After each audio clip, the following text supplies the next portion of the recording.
Katara Cultural Village, ang pinakamalaking multi-dimensional cultural project ng Qatar.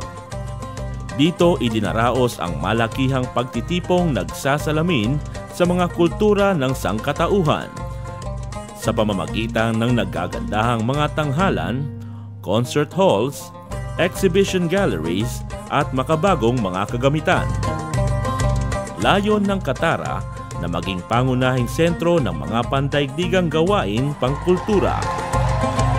Ayon sa misyong ito, inoorganisa ngayon ng pamahalaan ng Qatar ang Katara ASEAN Cultural Festival na gaganapin mula ika-30 ng Abril hanggang ika-2 ng Mayo 2015, kung saan ang pinakamahuhusay na pangkat pangmusika at pangsayaw ng mga bansang ASEAN ay magtatanghal at papanoorin ng mga taga-Qatar at marami pang mga tao mula sa iba't ibang bansa.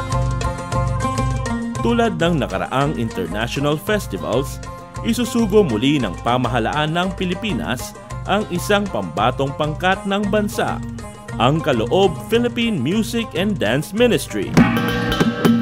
Inaasahan ng National Commission for Culture and the Arts na bukod sa dangal na aanihin para sa ating bayan, ang pagtatanghal ng Kaloob ay magbibigay din ng ibayong kasiyahan sa libo-libong OFWs sa Qatar.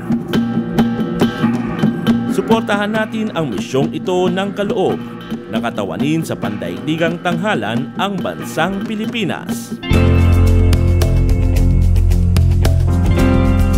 Samantala, isa sa entablado ng pangkat ang Kaloob ng Pilipinas sa Katara sa ika-17 ng Abril, Biyernes, ika-8 ng gabi sa Folk Arts Theater. Ang lahat ay inaanyayahang dumalo. Admission is free.